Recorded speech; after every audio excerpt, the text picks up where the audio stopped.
안녕하세요. 여러분들은 결혼할 때 주례사를 읊어주시는 말 중에 어떤 말들이 떠오르시나요? 마치 안 들어가면 서운하기라도 한 건지, 검은 머리가 흰 머리가 되도록 이라는 말이 어느 결혼식이나 나온 것 같은데요.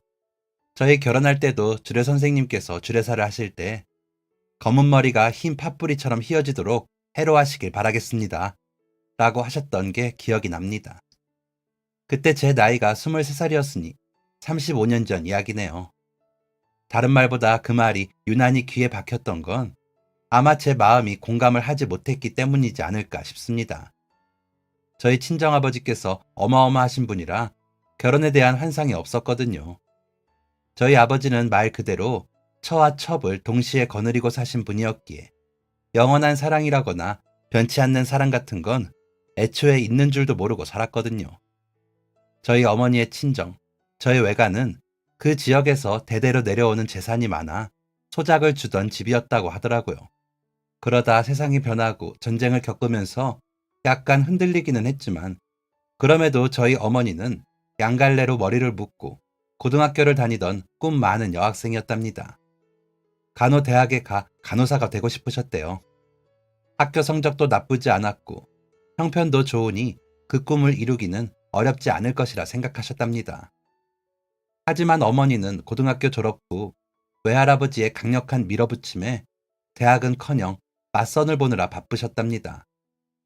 외할아버지께서는 막내딸인 어머니가 본인 살아계실 때 출가를 시키지 못하고 돌아가실까 싶어 서둘러 시집을 보내려 하신 거죠.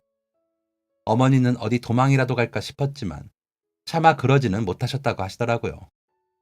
외할아버지께서 점점 나이 드시는 게 보였고 외삼촌들도 할아버지 말씀을 따르는 게 맞다고 하시는 통에 싫었지만 그냥 그런 줄 아셨다고 하더라고요. 외할머니께서는 아쉬워하셨지만 외할아버지의 결정이니 별 말을 못 하셨답니다. 워낙 고지식하고 가부장적인 외할아버지셨기에 차마 대학에 가고 싶다는 말을 못하고 고등학교 졸업하자마자 집안일을 익히고 배우며 틈틈이 선을 보셨대요.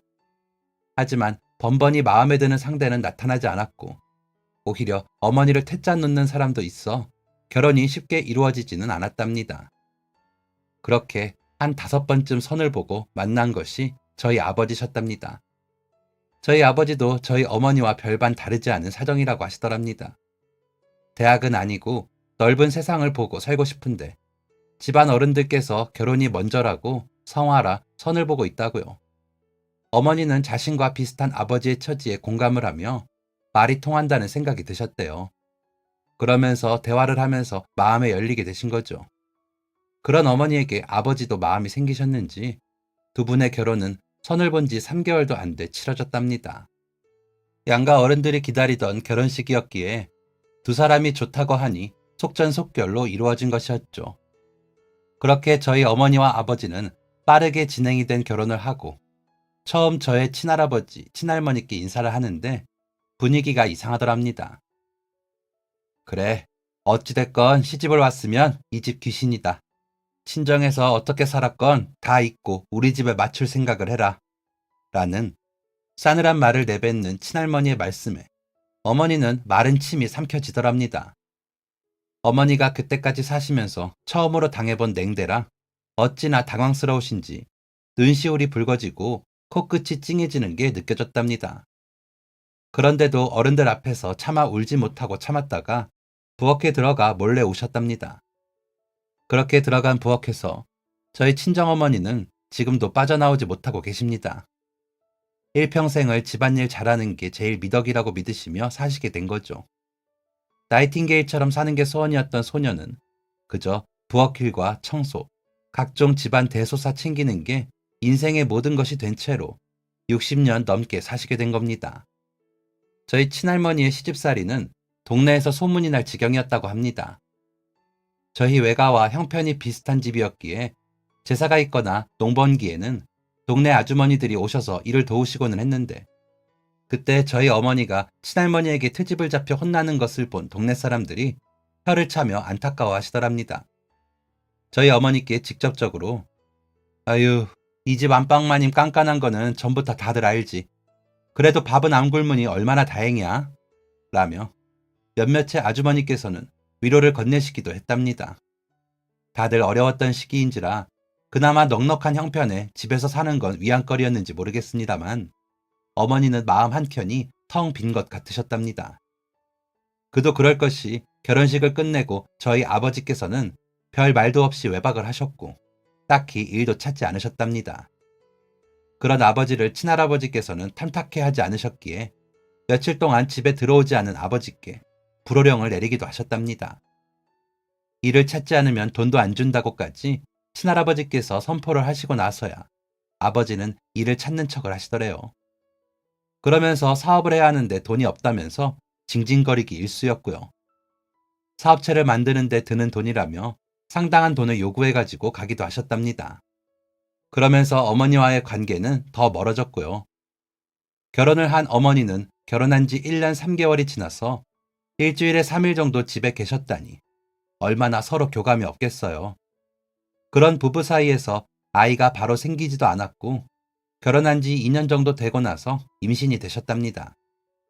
처음엔 잠이 너무 쏟아져 앉아서 졸기도 했다고 하시더라고요. 어머니는 임신이라는 생각을 못 하시고 더 몸이 이상하다고만 생각을 하신 거죠. 그러는 사이 친할머니께서 아이 안 들어선다고 어찌나 구박을 하셨던지 저희 어머니는 남편도 없는 그 방에서 매일 밤 우셨답니다.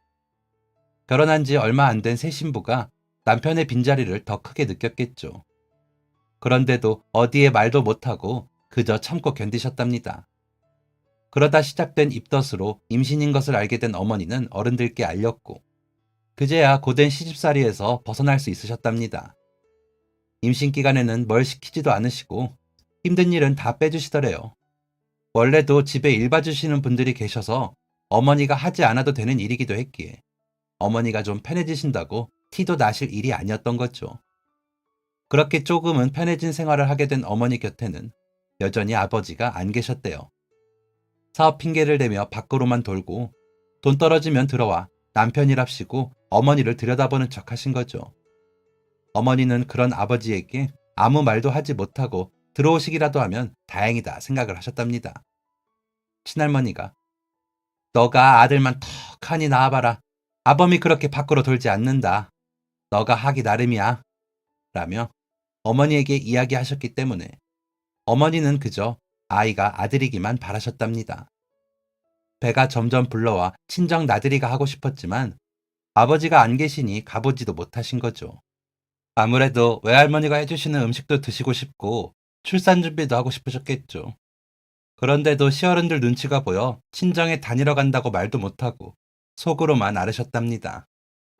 아이의 태동이 느껴져도 함께 그 기쁨을 나눌 수도 없고 그저 조심하라는 어른들의 말씀에 거동만 힘겹게 하고 계셨답니다.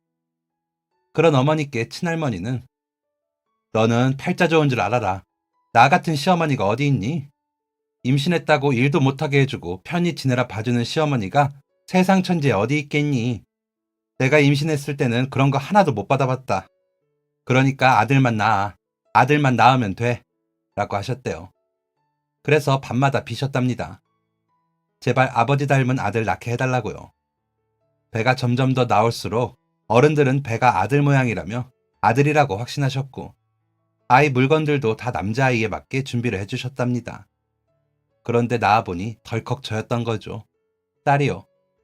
산파 할머니도 그렇고 같이 도움을 주던 아주머니도 그렇고 진통을 심하게 겪은 어머니를 위로하며 첫 딸은 살림 미천이래 라고 하셨지만 친할머니께서는 내가 그렇게 편의를 봐줬는데 딸을 낳았니? 우리 집안 자손 귀한 거 알아 몰라. 아휴, 아들 많은 집 딸이라더니 이게 뭐냐? 라며 역정을 내셨답니다. 그 덕에 어머니는 저를 낳고 엉엉 우셨다고 해요. 어찌나 서럽던지 눈물이 주룩주룩 나시더래요. 남편도 없이 꼬박 이틀을 진통을 해 아이를 낳았는데 수고했다고 해주시기는커녕 딸을 낳은 것에 대한 비난만 하시니 그렇게 비통하시더래요. 그렇다고 한번 따져보지도 못하고 그저 훌쩍이며 젖을 물리셨답니다. 그런데 젖을 빠는 제가 너무 예뻐서 얼마나 뭐가 힘들었는지 기억도 나지 않았답니다. 그저 우리 딸은 예쁘고 귀하게 키워서 어머니가 못한 간호사의 꿈을 이루게 하시겠다고 생각하셨대요. 그렇게 저는 세상의 한쪽으로 치워진 채 어머니의 사랑을 받게 된 거죠. 그런데 아이를 낳았다는 이야기를 들은 아버지가 제가 태어나고도 열흘이나 지나서 오셨답니다. 그러다 저를 처음 보시고는 자식이라고 예쁘긴 하셨는지 전 먹을 때 빼고는 안고 계시더래요. 그러더니 한동안 집에서 안 나가시더랍니다. 아버지가 곁에 계시니 친할머니도 말씀을 덜 하시고 어머니께 잘 오시지도 않으시더래요. 그러면서 저는 아버지, 어머니와 함께 가장 행복한 시간을 보냈던 것 같습니다. 어머니께 들은 바로는 그때가 저와 아버지가 보낸 시간 중 가장 긴 시간이었다고 하더라고요. 어린 시절 제 기억 속의 아버지는 항상 세련되고 정갈한 분위기를 가진 분이었던 것 같습니다. 하지만 곁에 계셔주시거나 하지는 않으셨습니다. 매번 나가시면서 일 때문에 바빠서 나가는 거라고 하셨기에 같이 있자고 조르지도 못했죠. 그저 혼자 서운해 할 뿐이었습니다. 그러던 어느 날 제가 6살쯤 되었을 때 아버지는 웬 사내 아이를 아는 여자를 데리고 대문을 넘어 집 안으로 들어왔습니다. 거의 한 달 만이었다고 하는데 여자는 사나운 얼굴로 인상을 쓰며 여기저기 둘러보던 게 제 기억 속에 있습니다. 어찌나 인상을 쓰고 여기저기 기웃거리던지 어린 제 눈에도 이상하게 보였거든요. 할아버지, 할머니 앞에서야 겨우 웃던 여자는 저희 어머니에게는 콧방귀를 끼며 민수 씨가 제가 아들을 낳았으니 당연히 본가에 들어와야 한다고 해서요. 형님으로 모실게요. 라며 웃더랍니다. 어머니는 저를 잡은 손을 부들부들 떨며 참고 있는데 친할머니는 아들이란다 아들. 너 호적에 올릴 아이니까 오늘부터 너 아들이다. 예쁘지 않니? 인숙이랑은 또 다르지? 라며 그저 좋아하시면서 그 여자를 위한 방을 만드셨답니다. 아버지는 그런 상황에서도 미안한 내색 없이 둘이서 아이들 잘 키워봐. 나는 바깥일 하느라 바쁘니까. 라며 벌렁 누워 콧노래를 부르더랍니다.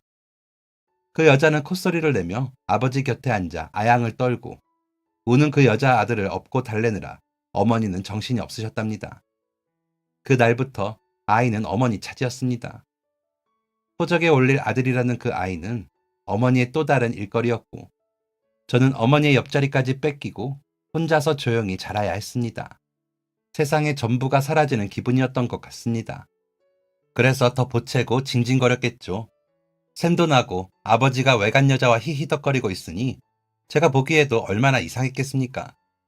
그런 저를 친할머니는 혼을 내시면서 계집애가 일이 못되겠구니 어디서 징징거리는 소리를 내는 거야?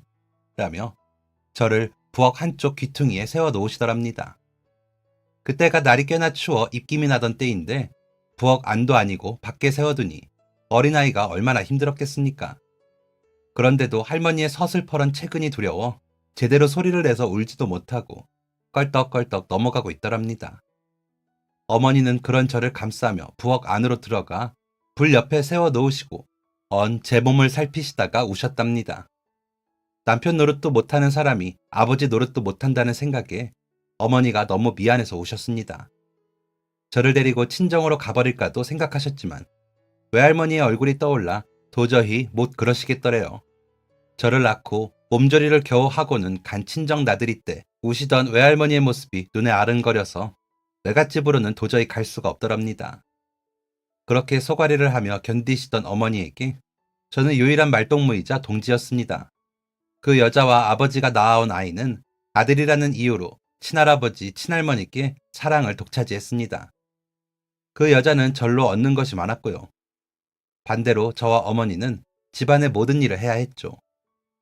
아버지는 어머니를 점점 더 멀리했고 그 여자가 또 다시 임신을 하자 다시 집에 들어오지 않기 시작했습니다. 그 여자는 배는 불러오는데 아버지가 들어오지 않자 점점 더 본인 아들에게 집착을 하더니 불면 날아갈까 놓으면 깨질까 싶게 돌봤습니다. 그러다 하루는 마당을 지나쳐 심부름을 가던 저를 따라가겠다며 달려나오던 그 아이가 혼자 넘어지는 일이 있었습니다.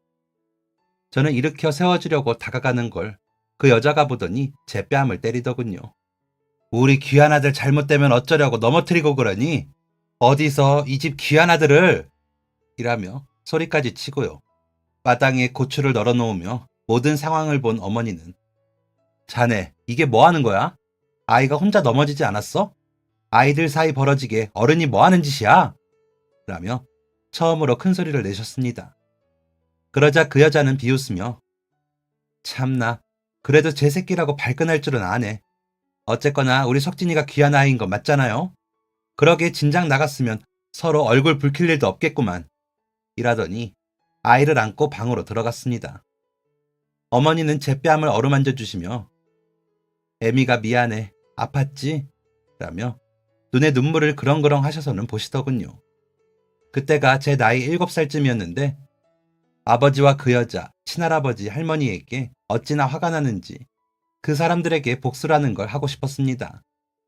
정확히 복수가 뭔지도 모르면서 어느 책에서 본 단어를 머릿속에 떠올린 거죠.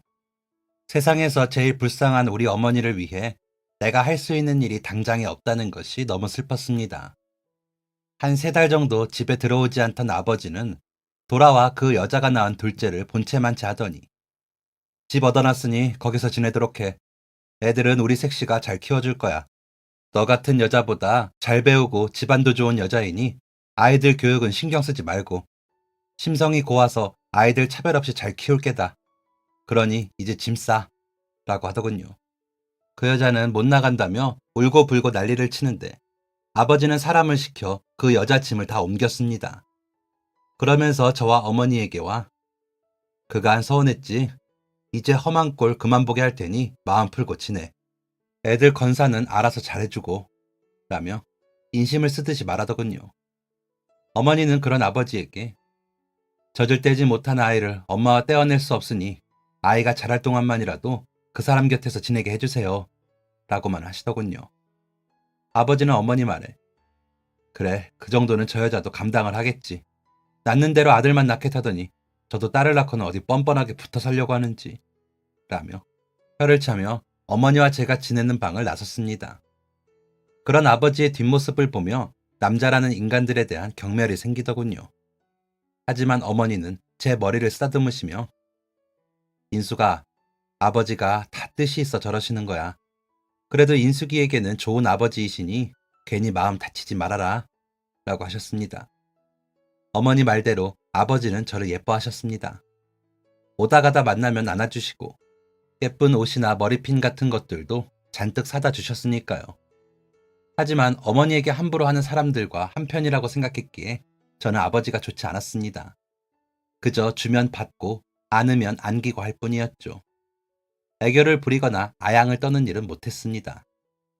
하고 싶지 않은 것이기도 했고요. 그런 어린 날의 기억 때문인지 저는 애교는커녕 제 자신을 꾸미는 일에도 야박하게 커갔습니다. 화려하게 꾸미는 건 그 여자를 따라하는 것 같은 기분이 들기도 했고 어머니에 대한 배신처럼 느껴졌다고 할까요?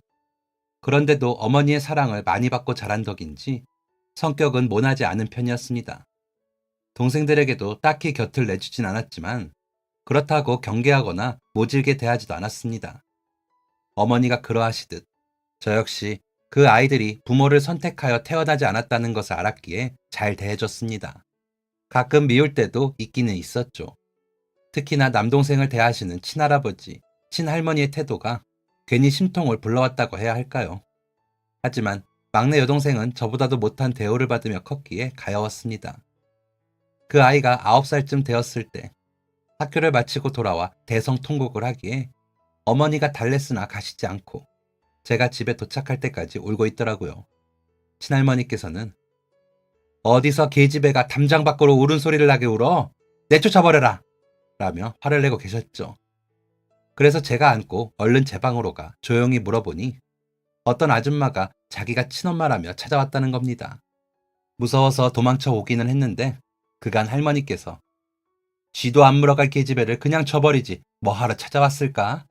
라거나 아비가 인심이 좋아 내치지를 못하고 끼고 사는 게 밥만 축낸다 라고 하던 소리가 마음에 걸렸던 모양이더라고요. 그러면서 언니 나는 정말 좋았어? 엄마가 달라? 라며 묻는 그 아이에게 다른 말은 못하고 주워오기는 황새가 놓고 갔어. 뚝 떨어지는 걸 아버지가 잡아서 아이라고 웃는 걸 언니가 봤어.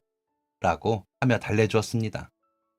차마 그 아이에게 너희 엄마가 첩질을 하다 쫓겨나고 너희만 큰어머니가 키우는 거라고 말할 수가 없더라고요.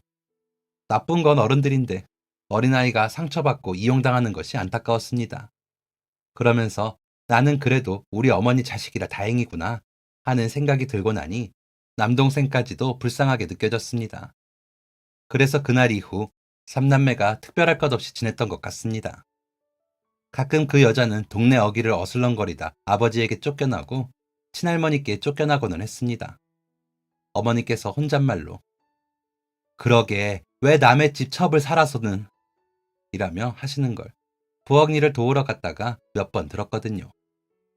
아버지는 막내 여동생이 태어나고 돌아오시고는 다시 집을 나가시진 않으셨습니다. 나중에 안 일이지만 외할아버지께서 외삼촌들에게 재산을 나누어 주시면서 어머니 몫으로 좀 떼어주셨나 봐요. 그러면서 우리 딸 귀하게 키웠네. 눈에 눈물 흘리게 하지 말아줘. 라고 하셨다 하더라고요. 그 말을 제게 전하시던 막내 외삼촌의 붉은 눈이 아직도 선명합니다. 외할아버지 장례에 갔다가 그 말을 들은 어머니는 거의 일어나지를 못하시고 우셨습니다.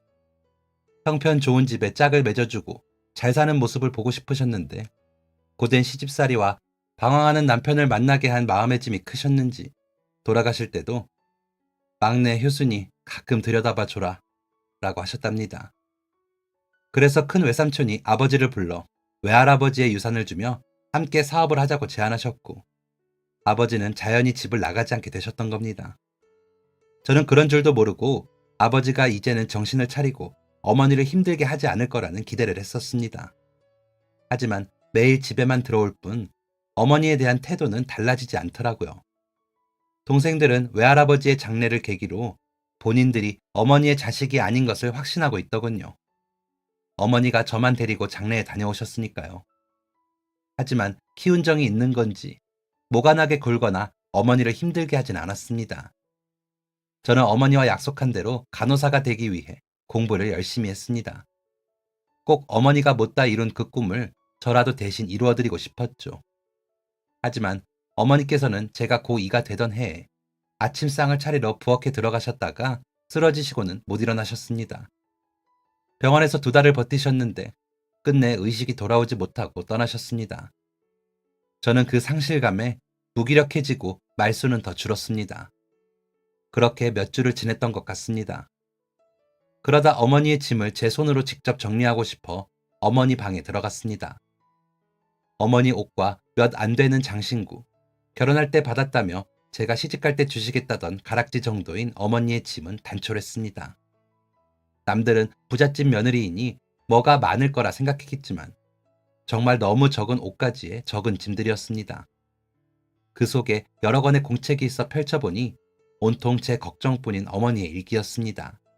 주로 제가 잘 지내줘서 고맙다는 내용이었지만 특히나 우리 인숙이가 나 대신 간호사가 되어준다고 했다. 우리 인숙이는 나보다 더 담대하고 영리한 아이니까 정말 좋은 간호사가 될 것이다. 부족한 나처럼 절대 포기하지 않고 꼭 해내주기를 바랄 뿐이다. 라고 적힌 부분을 읽을 때는 엄마의 짐들을 끌어안고 울었습니다. 어머니의 방 건너편에 있는 아버지 방에서도 그 울음소리가 들린 건지 와서는 인수가 너는 걱정 말아라. 아버지가 너 대학도 보내주고 시집도 좋은 집으로 보내주마. 알았지? 라고 하는데도 저는 그저 엉엉 울었습니다. 그리고는 결심을 했습니다. 꼭 해내겠다고 말이죠. 동생들은 어머니가 돌아가신 이후로 마주치면 제 눈치만 보고 전처럼 대하지를 못하기에 더 씩씩한 척 잘 지내려고 했습니다. 대학만 가면 이 지긋지긋한 집구석 벗어나 자유롭게 살면서 저 하고 싶은 것만 하겠다고 생각하면서요. 그러고는 정말 집에서 3시간 정도 떨어진 곳의 대학에 간호과에 합격을 했고 기숙사에 들어가며 집을 벗어날 수 있었습니다. 방학 때마다 집에 꼭 가기로 아버지와 약속을 하고서야 겨우 갈 수 있었죠. 너무 멀다고 안 보내주려고 하더라고요. 나이팅게일 선서식을 할 때는 어머니가 생각나 눈물이 멈추지를 않아 주변의 눈치를 보느라 혼이 났습니다. 어머니가 꼭 하늘에서 제 모습을 봐주시기를 바라고 바랄 뿐이었습니다. 제가 대학에 들어가고 얼마 후 아버지는 재혼 소식을 전하더군요. 아버지의 글을 읽으면서 몇 번을 부들거렸는지 모릅니다. 가지 않을까 하다가 동생들이 마음에 걸려 집으로 향했습니다. 재혼식이라 하여 거하게 식을 올리진 않았지만 동네 잔치 정도로 하더군요. 어머니가 돌아가신 지 3년도 되지 않았는데 웃으며 다른 사람과 부부가 되려는 아버지의 뻔뻔함이 역하게 싫었습니다. 동생들은 더 기가 죽은 듯 고개를 들지 못했고 새어머니가 된 저보다 13살이 많다는 그분은 새색시 노릇에 푹 빠져 보였습니다. 외삼촌들도 초대가 되셨는지 불쾌한 얼굴로 앉아 계시다 저를 보시고는 아는 체를 하시더군요. 그러시더니 불편하면 삼촌네 집으로 와. 괜히 여기서 모난 돌처럼 끼어있지 말고. 너희 외할머니는 이 소식 듣고 며칠을 알아 누우셨다. 인숙이 너 걱정도 많이 하시고 너희 아빠가 아직 못 가져간 너희 엄마 유산도 조금 있어.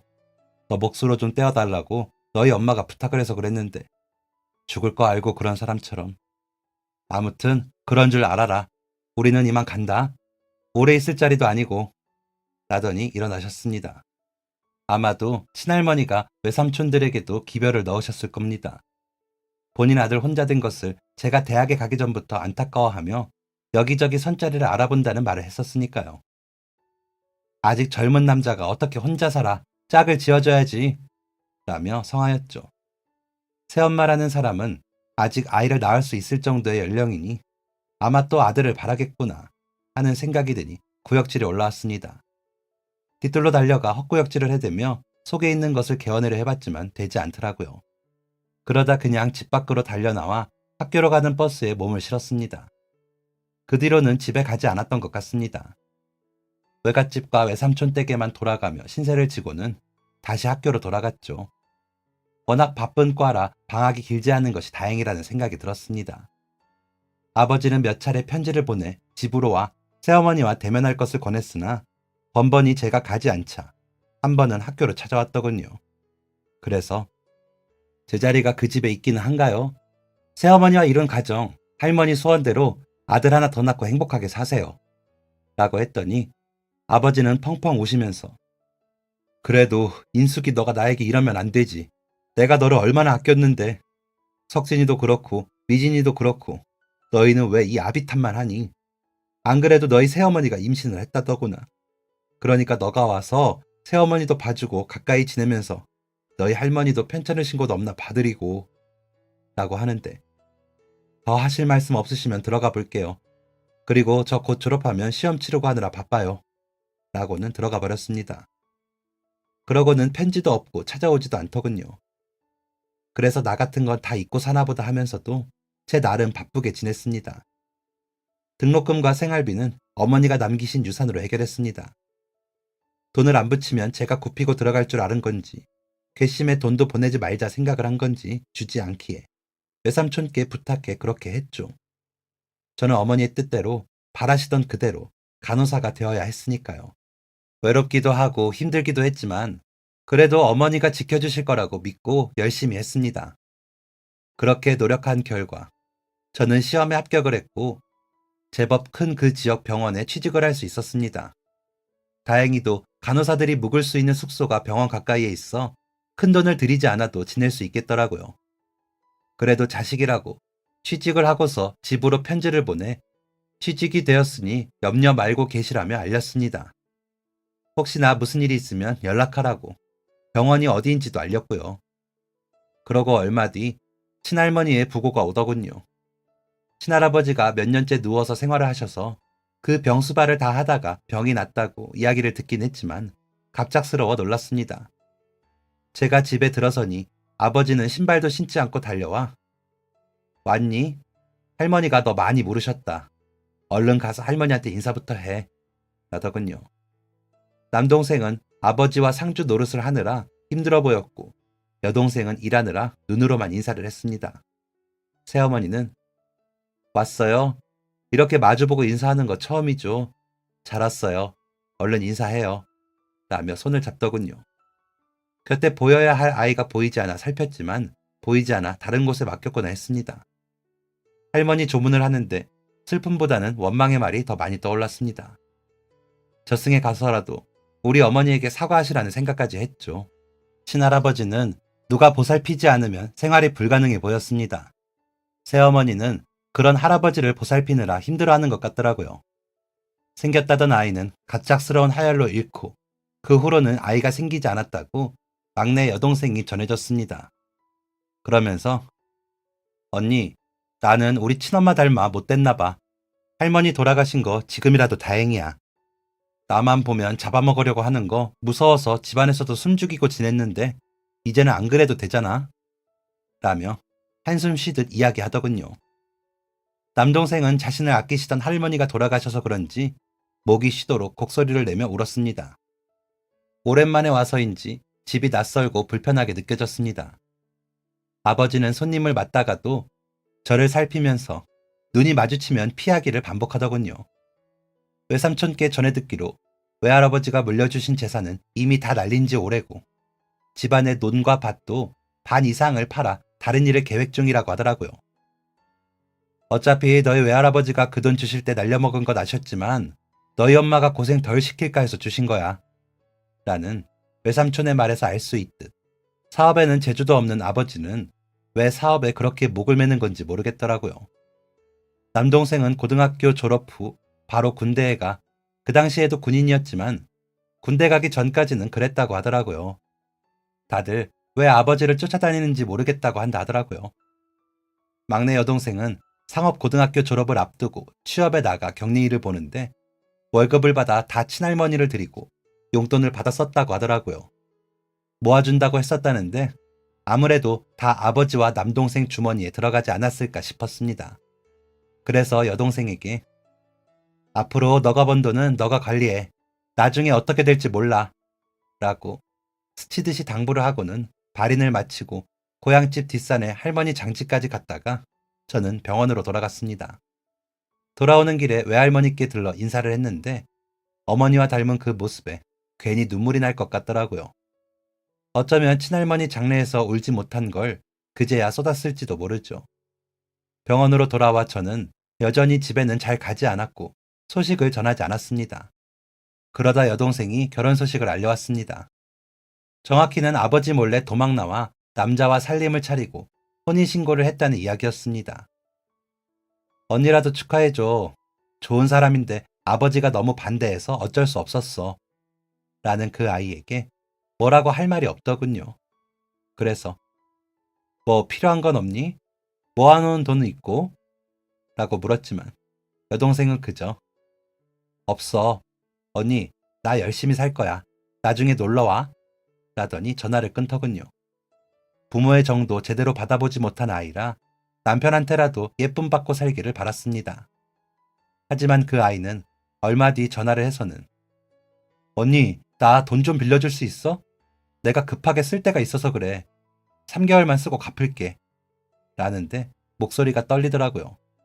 그래서 너 사는 주소 불러봐. 언니가 좀 가보게. 석진이랑 아버지는 너 어디 사는지 모르지? 언니만 갈게. 라고 하자. 언니, 내가 일 다니느라 집이 엉망이야. 나중에 오고 내가 급해서 그러는데 돈 좀 먼저 보내주면 안 돼?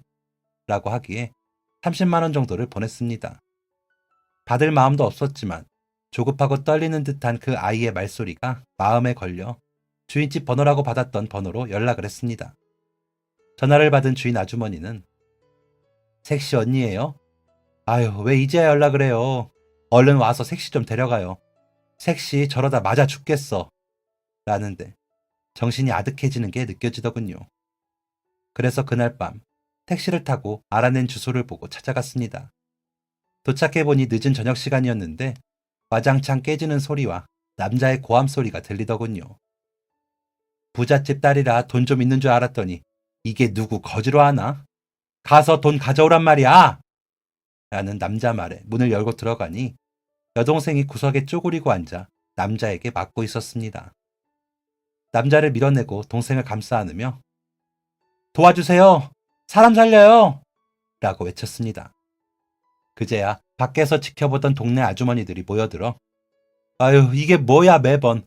사람이 매일 이렇게 철을 때리면 어떻게 해요?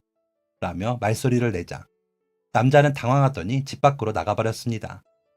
그중 한 아주머니가 아가씨가 이색씨 언니예요? 내가 아까 통화한 집주인이에요. 얼른 데리고 가요. 저놈 또 금방 와. 어디라도 가서 피난시켜. 얼른! 이라고 하시더라고요. 그래서 짐도 챙기지 않고 동생부터 데리고 그곳을 빠져나왔습니다. 동생은 멍하니 아무 말도 않고 있다가 제가 됐어. 이제 다 잊고 지내자. 언니가 언니네 외삼촌 댁으로 데려다 줄게. 이리저리 아시는 분들이 많으니 도와주실 거야. 혼인신고는 정말 했니? 라고 물으니 고개를 저으며. 아니, 쓰기는 했는데 내지는 않았어. 그 인간이 그거 쓴 날 밤부터 술 먹고 난동을 부리더라. 언니 미안해. 내가 괜히 짐이 되게 해서. 라는데 마음이 아프고 속상했습니다. 얼마나 의지할 곳이 없었으면 그런 남자에게 의지를 했을지 너무 안타깝더라고요. 그래서 일단은 외삼촌 댁으로 가 아이를 부탁하고는 아버지께 전화를 했습니다. 미진이 큰 외삼촌 댁에 있어요. 이상한 남자한테 꼬여서 그런 것 같아요. 많이 맞았더라고요. 아버지라도 미진이 좀 챙겨주세요. 라고 전하자 아버지는 아무 말 없이 듣기만 하더니 그래 알았다. 고맙다. 내가 내일 데리러 가마. 하고는 전화를 끊더군요. 저는 숙소에서 지냈기에 동생을 데리고 갈 수 없어 안타까웠습니다. 그리고 며칠 뒤 비번인 날 동생이 지내던 집에 찾아갔습니다. 짐이라도 챙겨주려고요. 하지만 집은 비워져 있더라고요. 주인집에 여쭤보러 갔더니 그 나쁜 놈이 그날 저녁에 와서 보더니 다음날에 집 것만 다 챙기더니 갔어. 보증금이랑 월세도 그 색시가 다 냈는데 다 챙겨가더라. 그래도 혹시 몰라 색시 짐은 내가 챙겼어. 라고 하시기에 고맙습니다. 라며 동생의 짐을 챙기는데 놀라울 정도로 너무 단촐하더라고요. 마치 어머니의 짐처럼 말이죠. 괜히 코끝이 시큰거리려 하고 있는데 아가씨 혹시 만나는 남자나 결혼 약속한 사람 있어? 라고 주인 아주머니가 물으시더라고요. 그래서 없다고 대답을 하자 저기 간호사라고 했지? 올해 나이가 몇이야? 라며 관심을 보이시더라고요. 그래서 25살이라고 하자 우리 조카가 28살인데 군대 다 다녀오고 지금은 물리치료사 하거든. 만나는 사람 없으면 한번 만나보겠어? 라며 사진을 내미시는데 눈길이 갔습니다. 미남은 아니었지만 푸근하고 동그란 얼굴이 사람이 좋아 보였거든요.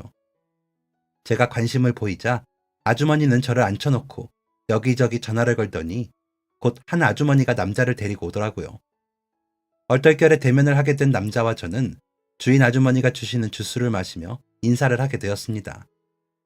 그러더니 그 남자의 어머니로 보이시는 분이 오늘은 얼굴만 익히고 다음에 만나서 정식으로 선을 봐요. 라면서 웃으시는데 미소가 어찌나 환한지 병원에서 만난 보호자나 환자였다면 정말 잘해드릴 마음이 생길 상이었습니다. 왜 그랬는지 그날은 그 남자보다도 어머니에게 눈길이 더 가더라고요. 저희 친할머니 같다면 절대 다시는 마주하고 싶지 않아서요. 하지만 전혀 다른 분위기에 마음이 놓이기도 했습니다. 그러더니 다음에 만날 장소와 시간을 주인 아주머니와 남자의 어머니가 정하시더니 저희에게 다음에는 둘이 만나, 꼭 다시 만나 라며 손을 받으시더라고요. 남자는 싫다 좋다. 그렇게 몇 번을 만나는 동안 어떤 표현도 하지 않았습니다. 저도 딱히 표를 내는 사람이 아닌지라 그렇게 인사를 하고는 돌아왔습니다. 그러고는 다음 약속일부터 오고 가며 데이트인 듯 데이트는 아닌 것 같은 만남이 이어졌습니다. 남자는 별말도 없고 무뚝뚝했지만 저도 그런 사람이었기에 둘 사이에 별 말이 없는 것이 편하고 좋았습니다. 무엇보다도 제게 웃으며 친절히 해주시는 그 남자의 집안 어른들이 고마웠습니다.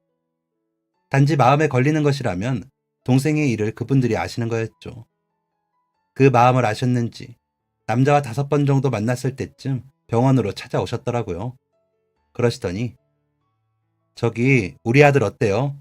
괜찮으면 날 잡을까 하고 우리 애는 느긋해서 내가 마음이 급해. 너무 놀랐겠지. 그런데 내가 아가씨가 너무 마음에 들어서 그래. 동생 일은 내가 묻고 지낼 테니까 라고 하시더라고요. 너무 갑작스럽고 놀랐습니다. 남자가 대화 중에 어느 계절 좋아하세요? 추위 많이 타면 겨울은 힘들겠죠? 하기에 무슨 말인가 했는데 그게 이 소린가 싶기도 하고 그렇더라고요. 그렇게 남자를 다시 만났는데 반지 하나를 쓱 내밀면서 어머니가 또 선수를 치셨어요. 나는 인숙 씨가 좋습니다. 우리 괜찮으면 결혼해 살아봅시다. 하더군요. 그래서 반지를 받고 결혼 준비를 했습니다. 아버지께는 인사를 가서는 말없는 남자를 대신해 제가 대신 이야기를 다 했습니다. 외할머니와 외삼촌들께도 인사를 시켰습니다. 아버지는 나름 여기저기 알아본 건지 선뜻 좋다고 하더군요. 외삼촌들도 건너 아시는 분이 남자의 어머니와 아는 분인데 좋은 분이시라고 하더라고요. 남자의 아버지는 남자가 군대를 제대하고 얼마 뒤 돌아가셨고 어머님만 계시는데 주변에 평판이 좋다며 알려주시더라고요. 저도 남자의 어머니 되시는 분이 좋아 보여 결심한 결혼이라 그 말에 공감을 하며 쭉 그대로 결혼을 진행시켰습니다. 아버지는 보태주겠다 했지만 괜찮아요. 엄마가 남겨주신 거 좀 남았어요. 그거랑 그동안 제가 번 돈으로 하면 돼요. 라고 거절을 했습니다. 대신 축의금이나 많이 하시라고 말을 하고는 저 혼자 결혼 준비를 했습니다. 남자는 결혼을 하고도 말이 없었습니다. 저도 속에 말을 잘 하지 않고 남편도 말을 잘 하지 않으니 집안에는 어머님의 말소리만 들렸습니다. 하지만 듣기 싫다거나 힘들게 하는 말이 아닌 오늘은 시장에 갔는데 고등어가 너무 좋더라. 그래서 기분이 좋았어. 라며 좋고 즐겁고 긍정적인 말들을 많이 해주시더라고요. 그런 어머님께 맞장구를 치며 반기면 좋았겠지만 무뚝뚝한 성격이 차마 그렇게 못하고 씩 웃기만 했습니다. 상을 차릴 때나 치울 때 제 몫의 일을 했지만 워낙 손이 빠른 어머님의 손길에 집안 일들이 이루어지게 되었습니다. 남편은 그 곁에서 돕기도 하고 가끔 나가서 어머니 간식을 사다 드리고는 했습니다. 그렇게 말보다는 행동으로 나타내는 두 사람이 부부가 되었으니 누구나 저희가 답답할 것이라고 생각했을 겁니다. 하지만 저는 괜찮더라고요. 말은 없어도 어머니를 잘 모시고 싶은 마음이 같다는 것뿐이었습니다. 어머님께서도 저희에게 따로 바라는 것은 없어도 얼른 손주 하나 받으시길 바란다고 하시면서 아이처럼 웃으시더라고요. 그러고는 아이들을 씻게 하기 위한 준비를 하고 있는데 남편은 무심하게 친구들 좀 만나고 올게. 일찍 자요. 라며 나가고는 연락이 되지 않더라고요. 안 그래도 어머니가 나가는 남편 뒤에다가 일찍 들어와 라며 말을 했지만 남편은 고개만 까딱하고 나가 걱정이었습니다. 남편은 그 예상대로 친구와 엉겨붙어 집으로 와 거실 한복판에서 잠이 드는 경우도 있었습니다. 그 정도로 눈치도 없는 남자다 보니 속이 뒤집히더라고요. 여동생은 저와 남편을 진심으로 축하해 주었습니다. 하지만 본인의 과거 때문에 제가 흠이나 잡히지 않을까 걱정이 많았습니다. 하지만 오히려 어머님은 저를 더 살펴주었습니다. 남편은 여전히 관심이 없었고 잔소리 아닌 잔소리를 듣고도 아무 생각이 없어 보이는 사람이기도 했습니다. 저희 부부가 아이 셋을 낳은 것이 신기하다 소리가 날 정도였죠. 아이 셋을 낳고 기르면서도 아버지 노릇을 하기는 했지만 아이들을 예쁘다 안아주거나 애정을 쏟지도 않았습니다. 어머님이 일을 하는 저를 대신해 아이들을 봐주셨죠. 정말 어머님이 안 계셨으면 저희 부부는 결혼 생활을 할 수조차 없었을 것 같습니다. 결혼한 지 얼마 안 되어 돌아가신 외할머니 때문에 제가 눈물을 흘리며 슬퍼하자 아이고 얼마나 애가 끓을까 많이 울어 그래야 가시는 분도 편하게 가시지 라며 달래주시더라고요. 남편은 별 말도 없는데요. 그런데 저희 아이들은 저와 남편을 닮지 않았는지 이런저런 이야기를 해주는 이야기꾼이었습니다. 아마 할머니만 저희 어머님과 자란 덕이었겠죠. 저희 부부는 아이들이 가끔 엄마랑 아빠는 둘이 외출할 때 무슨 말해요? 라고 물어볼 정도였으니 할 말 다 했죠. 어머님이 그런 저희 부부 사이에서 엄청 노력을 하시고 계신 것을 그때나 지금이나 다 알고 있습니다. 어색한 걸 넘어 이야기도 자주 하지 못하기도 했고요. 그렇게 마음을 잘 표현하지 않는 저희 부부가 마음을 닫은 채로 열지 못하는 것이 어머님께서는 안타까우셨던 것 같습니다. 아마 그런 어머님의 노력들이 없었다면 아이들도 안 생겼을 겁니다. 그런데도 직접 말하기보다는 선물로 마음을 전하고 남편에게도 가끔 선물을 하고는 했습니다. 하지만 남편은 옷 한 번을 사주지 않았고 그런 행동들을 귀찮아 하더군요. 그래서 일단은 저 혼자 선물하고 내색은 안 하는 식으로 지냈습니다. 일단은 그렇게 지내기로 했는데 그게 어느새 결혼 30주년이 지나게 되더군요. 다정하게 손 한 번을 잡던 법이 없이 시간만 흘렀습니다. 무심한 남편은 결혼 기념일이라든지 제 생일이라든지 한 번을 챙기는 법이 없었습니다. 아이들 생일까지 못 챙기니 할 말 다 했죠. 본인 생일과 어머니 생일밖에 모르는 사람이었으니까요. 그러려니 하고 살았습니다. 병원에서 승진을 해도 수고했다는 말 한마디 없던 사람에게 바라지도 않았습니다. 그런데 기함을 할 만한 일이 일어나고 말았습니다. 남편이 저에게 합의 이혼을 원한다고 내용 증명을 보냈더라고요. 갑자기 이게 무슨 일인가 싶어 어머니께 보였는데 이미 아신 건지. 아유, 이제 나도 힘들다. 그만하자. 너가 싫다는데 어쩌니. 아이 셋 다 이제 성인이고 제 가정 이루고 있으니 그만하자고 하더라. 나도 이제 그만 좀 편해지고 싶다. 내가 편히 앉아 밥을 먹은 적이 언제인 줄 아니? 우리 이제 그만하자. 라고 하시는데 가슴 깊은 곳에서 배신을 당했다는 마음에 화가 나고 일어나며 의자를 콱 발로 차 넘어뜨렸습니다. 어머님은 그날부터 제게 모질게 구셨습니다. 남편은 보이지 않는 것을 보니 집에 들어오지 않고 있었고요. 남편의 그런 무심함을 넘은 비겁한 자세에 그나마 있던 정도 떨어지더라고요. 정말 다시는 함께하고 싶지 않을 정도였습니다. 아이들도 아빠 진짜 너무한다. 나중에 할머니한테만 연락할까봐 라고 할 정도였습니다. 아이들은 제 짐을 옮겨주는데 저 30년 결혼 생활의 끝에 남은 짐이 이거라는 게 아쉽더라고요. 그렇게 내가 싫을까 싶어 눈물이 찔끔 나기도 하고요. 표현을 못해 말하진 못했지만 그래도 부부로 살아온 적이 있을 거라 믿은 제가 바보 같았습니다. 아버지가 그 여자를 데리고 들어오던 장면과 겹쳐지며 다른 여자가 생겼기에 저러는 거지 싶어 자존심도 상했고요. 그렇게 이혼을 하고 한 3달은 정신이 멍해지고 가슴이 갑갑하고 하더라고요. 그런 마음을 달래러 다니던 병원이라도 옮겨볼까 하여 전에 제안을 받았던 병원에 인사팀과 만남을 가지러 갔습니다. 노인 질환으로 유명한 병원이라 제 나이와도 맞기도 할 것 같아 마음이 움직였거든요. 인사팀과 긍정적으로 이야기를 나누고 병원을 나서는데 멀리서 걷는 두 사람이 어디서 많이 본 뒷모습이더군요. 어머님과 남편이었습니다. 어머님이 편찮으신 건가 싶어 쫓아가 물어볼 요량으로 뒤를 따라갔는데 치매 클리닉 앞에 서서 대기를 하고 있는 겁니다. 얼른 달려가 어머님 어디 아프세요? 치매 클리닉에는 왜 오신 거예요? 라고 물으니 사색이 된 어머님은 바닥에 주저앉아 눈물을 닦으시며 내가 아니라 애비가 치매란다. 평생을 살갑게 해주지도 못했는데 병수발까지 못 시킨다면서 이혼하게 해달라고 사정을 하더라. 오늘 진료보고 입원을 할지 좀 더 통원을 할지 정하기로 해서 오는 길이야. 그런데 아가, 너가 여기에는 이라고 하시는데 무슨 말인가 싶더라고요. 남편은 무심한 얼굴로 불편해 보이는데 저를 제대로 보지도 않고 원산만 보고 있고요. 이게 무슨 일인가 싶어 생각을 더듬어 보니 재산 분할도 너무 정확하게 나누었고 애들한테 가타부타 말도 없었던 게 너무 이상했는데 저는 이혼하자니 거기에만 신경을 썼더라고요. 제가 조금만 살가웠다면 남편의 변화를 알아챘을 수도 있는데 무심하게 지나쳤다고 생각을 하니 제 스스로가 원망스럽더라고요. 그 원망은 돌아가신 아버지에게까지 뻗었습니다. 왜 그렇게 해서 나를 이런 사람으로 만들었는지 원망스러웠습니다. 어머님께서는 그 와중에도 어찌됐든 이제는 우리 둘이 해결해 볼게. 애들한테는 당분간 아무 말도 말아라. 라며 남편을 챙기고 계시더라고요. 그런 어머님께 어머니, 저랑 같이 해요. 제가 그래도 30년 넘게 경력 있는 간호사인데 어머니보다는 잘하겠죠. 이 사람 아직 60대 초반의 젊은 나이인데 80 넘으신 어머니 혼자서는 힘드실 거예요.